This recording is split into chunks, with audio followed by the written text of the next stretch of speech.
ये वही लोग हैं जो कभी नहीं सुना करते थे, ये वही लोग हैं जो कभी मना किया करते थे, ये वही लोग हैं जो कभी यहाँ नहीं आया करते थे, ये वही लोग हैं जो बहाना बनाया करते थे, ये वही लोग हैं जिनके कुछ समझ में नहीं आया करता था। जो इसमें 5-7 मिनट बात करने वाला हूँ आप लोगों से, उसको बड़े ध्यान से सुनना, सुनने के बाद फिर अपने माइंड में ही उस बात को सोचना, हम आज कहाँ हैं और पहुँचने वाले कहाँ हैं। मेरा नाम प्रमोद मौर्य है, मैं यूपी आजमगढ़ का रहने वाला हूं। यहाँ पे 15 साल से रहता हूं लुधियाने में। लुधियाने में 15 साल से शुरुआत में धागा काटने से मैंने किया था, लेकिन जैसे परशुराम सर बोले कि मैं काम को चेंज करता गया, बदलता गया, क्योंकि जैसे आप सभी को पता है बदलाव सृष्टि का नियम है ना, बदलाव सृष्टि का नियम है। आप अगर आप अपने आप को बदल नहीं रहे हो ना, तो फिर ऊपर वाला बदल देता है। जब वो बदलता है तो बहुत ज्यादा तकलीफ होती है। समय से पहले बदलना जरूरी है कि नहीं? नहीं समझ रहे। लेकर निकलना चाहिए या ऐसे निकल जाना चाहिए? सही है। छाता लेकर निकलेंगे तो भीगेंगे नहीं, और छाता लेकर नहीं निकलेंगे तो भीग जाएंगे, और भीगेंगे तो जुकाम बुखार दिहाड़ी भी टूटेगा और पैसा डॉक्टर को भी जाएगा, तो नुकसान है कि नहीं है? तो क्यों ना पहले हम समझ जाएं कि बारिश होने वाली है तो छाता ले लो। सेम वही चीज यहाँ पर आपको अगर बुलाया गया है तो इसीलिए बुलाया गया है, आगे आपकी जो भी समस्याएं आने वाली है उससे पहले ही बचने का रास्ता बना लो। कैलाश सर आपके बीच में थे, परशुराम सर आपके बीच में थे, एक हमारी बहन ज्योति आपके बीच में थी, डोली गौतम जी आपके बीच में थी, श्याम करण सैनी जी जो प्लान को बताए बहुत अच्छी तरीके से। तो मैं चाहता हूं जिन्होंने बोर्ड पे यहाँ पर आए, स्टेज पर आए, उनके लिए एक बार उनके सम्मान में जोरदार ताली कर। Thank you.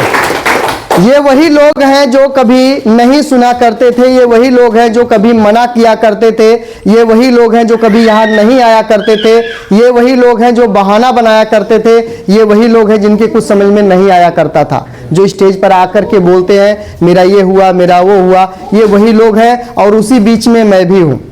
मैं भी इस बिजनेस को 3 महीना समझने का प्रयास नहीं किया, सीखने का प्रयास नहीं किया, इसको अनदेखा किया, अनसुना किया, इग्नोर करता गया। मैं कहा यार ये बाजार से लेना, यहाँ से लेना, फर्क क्या है, पास में दुकान किसका है, थोड़ा सा शांति रखिए। अच्छा, तो ऐसा हम लोग सोचते हैं शुरू में, क्योंकि जब हमें ये नहीं पता चलता है कि यहाँ से क्या बदलाव है, क्या फायदे हैं, तो हम इसको इग्नोर करते हैं।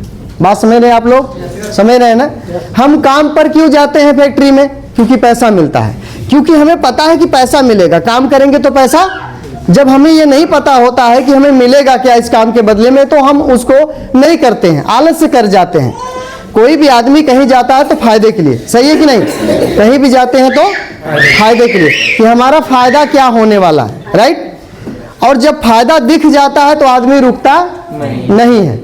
आज आप यहाँ पर आए हैं, बहुत सारी बातें बताई गई, तो आपके मन में एक सवाल चल रहा होगा कि ये कोई बोलता मुझे इतना फायदा हुआ, मुझे इतना फायदा हुआ, तो कैसे हुआ, ये क्यों हुआ, क्या मेरा हो सकता है? सवाल चलता है, क्योंकि मेरा सवाल चलता था ऐसे। अगर मैं आरसीएम में नहीं आता हूं, आरसीएम के प्रोडक्ट को नहीं खाता हूं, तो क्या मेरा नुकसान हो जाएगा? ये भी सवाल चल रहा होगा। यदि हम इसके साथ में आ जाते हैं, जुड़ जाते हैं, जो लोग ये लोग बता रहे हैं, अगर उस तरह से हम भी करना शुरू कर देते हैं तो हमारा क्या फायदा हो जाएगा? ये भी सवाल आप लोग के मन में आ रहा होगा, सही है ना? देखो, हम बात करेंगे इंसानियत की, बात करेंगे। हम एक इंसान है और हम इंसानियत की बात करेंगे। हमारा जो शरीर है उसकी एक लिमिटेशन है, उसकी एक वैलिडिटी है, उसका एक समय सीमा है। आज हम हैं, कल नहीं रहेंगे, सबको जाना है, यस या नो? लेकिन हम जो जी रहे हैं, जो जिंदगी को काट रहे हैं, जो जिंदगी में चल रहे हैं, उसमें हम कहां तक पहुंचेंगे ये जानने की जरूरत है हमें। आप लोग में से कितने लोग ऐसे हैं जो अपने पैसे को बढ़ाना चाहते, जो भी कमा रहे हो उससे प्लस करना चाहते हो? ईमानदारी से हाथ ऊपर करें अगर आप चाहते हैं तो। कुछ लोग नहीं चाहते हैं, नहीं चाहते। आप नहीं चाहते हैं? चाहते हैं तो हाथ ऊपर कीजिए ना, करिए ना सर। आप चाहते हैं पैसा बढ़ाना, तभी बताऊंगा ना, हाथ ऊपर, पूरा हाथ करें ना, नहीं तो 50 पैसा आएगा।